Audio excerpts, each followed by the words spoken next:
Praise the lord. దేవునితో సమయం అనే ప్రోగ్రామ్కి మీ అందరినీ ఆహ్వానిస్తున్నాను. ప్రార్థనతో మొదలు పెట్టుకుందాం.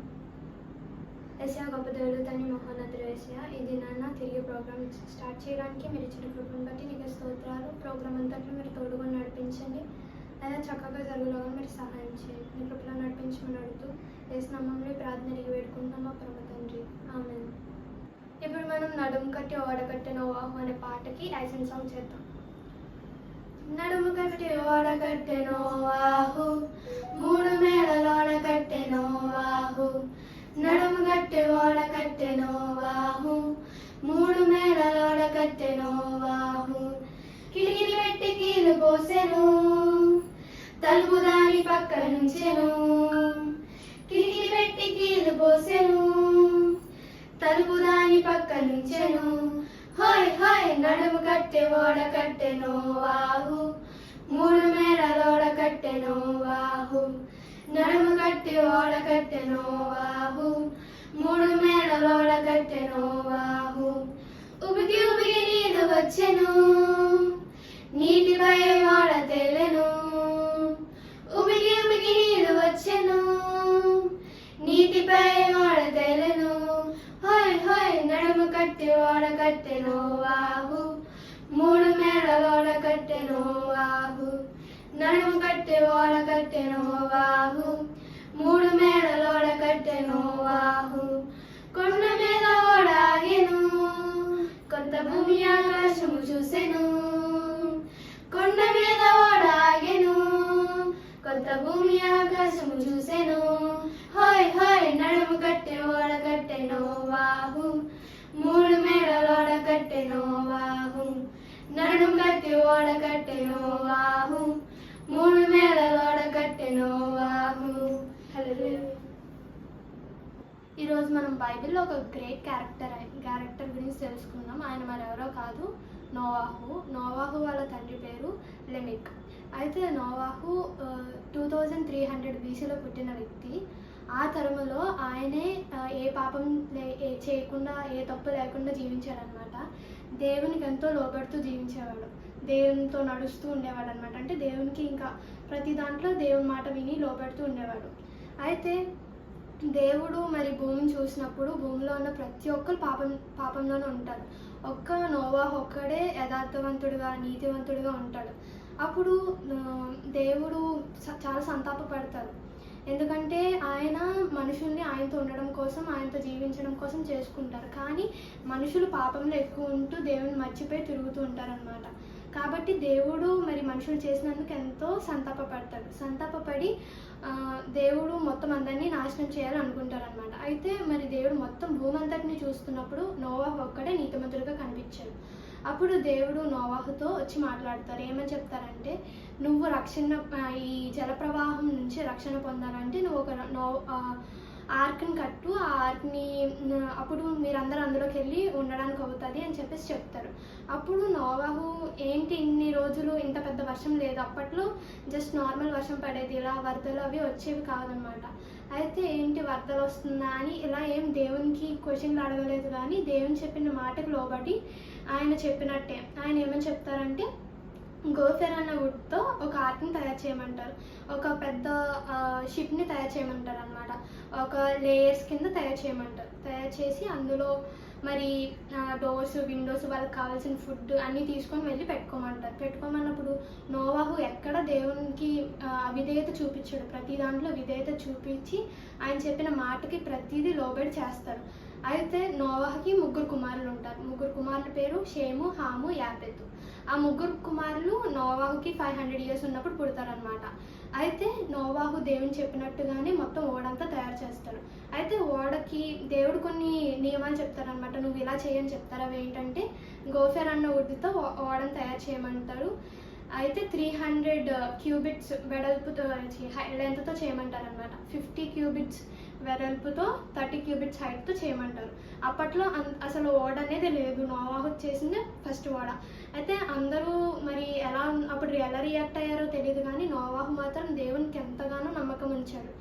దేవుని చెప్పిన మాటకి ఎంతో లోబడి ఆయన చెప్పిన మాటకి నమ్మి ఆయన ఓడను తయారు చేస్తారనమాట. ఓడను తయారు చేసిన తర్వాత అప్పుడు వాళ్ళు ఓడలో ప్రవేశిస్తారు. ఎవరెవరంటే నోవాహు వాళ్ళ ఆవిడ, వాళ్ళ 3 సన్స్, వాళ్ళ వైఫ్స్ కూడా ఓడలోకి వెళ్తారు. ఓడలోకి వెళ్ళిన తర్వాత మరి ప్రతి ఒక్క యానిమల్ని పేర్స్ కింద వెళ్తారనమాట. అంటే ఒక మేల్ ఒక ఫీమేల్ కలిపి ఓడలోకి ప్రవేశిస్తారు. ప్రతిదీ యానిమల్స్, వాటర్లో ఉండేవి, మరి భూమి మీద ఉండేవి, ప్రతిదీ బర్డ్స్ అన్నీ కూడా ఓడలోకి తీసుకెళ్తారు. వాటికి కావాల్సిన ఫుడ్ కూడా అందులోనే పెట్టుకున్న తర్వాత మరి మనకి తెలిసినట్టుగా పవిత్రమైన జంతువులు కొన్ని ఉన్నాయి, అపవిత్రమైన జంతువులు కొన్ని ఉన్నాయి. పవిత్రమైన జంతువుల్లో 7 పేర్స్ కూడా ఎక్స్ట్రా తీసుకెళ్ళమని చెప్తారనమాట. అప్పుడు ఆ 7 పేర్స్ కూడా తీసుకెళ్తారు.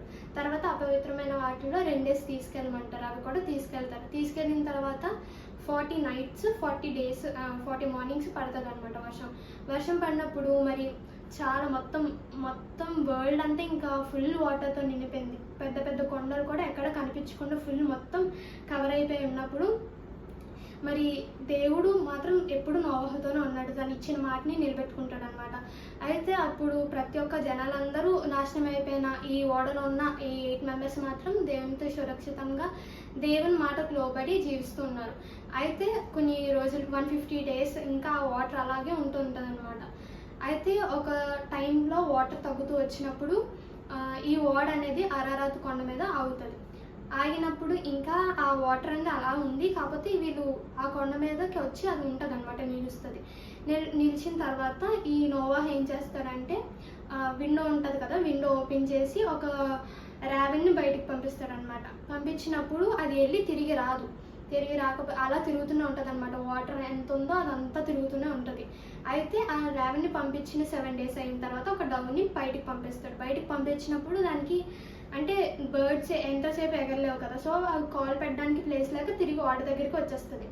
ఓడ దగ్గరికి వచ్చినప్పుడు నోవాహు దాన్ని లోపలికి తీసుకొని మళ్ళీ 7 డేస్ అయ్యాక మళ్ళీ దాన్ని బయటికి పంపించినప్పుడు మరి నోవాహుకి ఒక ఆలివ్ లీఫ్ని, అప్పుడే వచ్చిన కొత్త ఆలివ్ లీఫ్ని తీసుకొని వస్తుంది డవ్.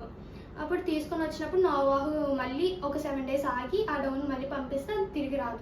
అప్పుడు వాళ్ళకి అర్థం అవుతుంది అనమాట, నీరు తగ్గిందని చెప్పేసి. అప్పుడు వాళ్ళు బయటకు వచ్చి దేవునికి దహన బలులు అర్పిస్తారు. దహన బలులు అర్పించిన తర్వాత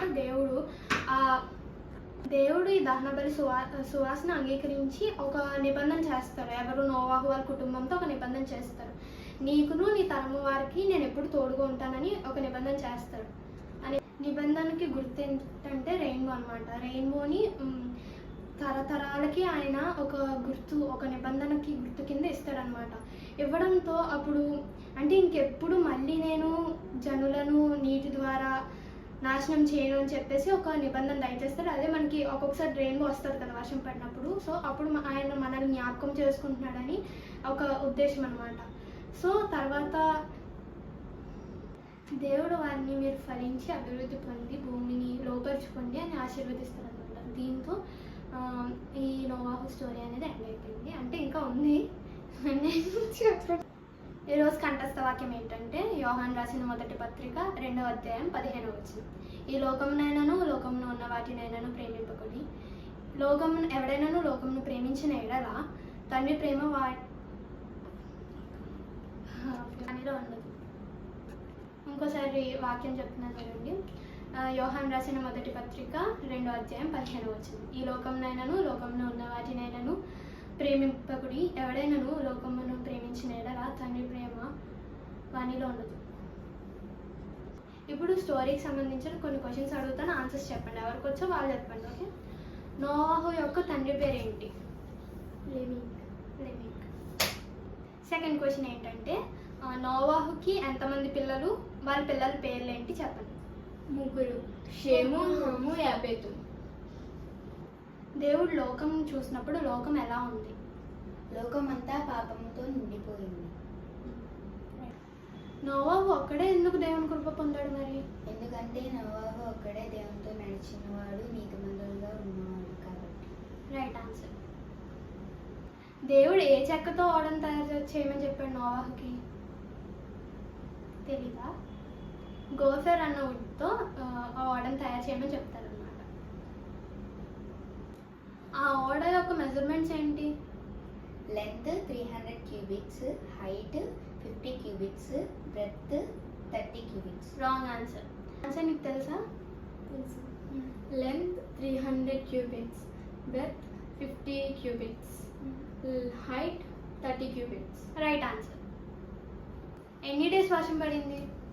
40 మార్నింగ్స్ 40 నైట్స్. Correct answer. ఓడలోకి ఎంతమంది వెళ్ళారు, ఎవరెవరు వెళ్ళారు? నోవాహు, నోవాహు భార్య, నోవాహు 3 కొడుకులు, నోవాహు 3 కోడళ్ళు వెళ్ళారు. ఎంతమంది? 8 members. Correct answer. Second time నీ డవ్ని బయటికి పంపించినప్పుడు డవ్ ఏం తీసుకొని వచ్చింది? Olive leaf. Correct answer. మరి ఏ కొండ మీద ఓడ ఆగింది? అరరాటు. Correct answer. ఓడ నుంచి బయటకు వచ్చిన తర్వాత నోవాహు ఏం చేశాడు? దహనబలి అర్పించాడు. Correct answer.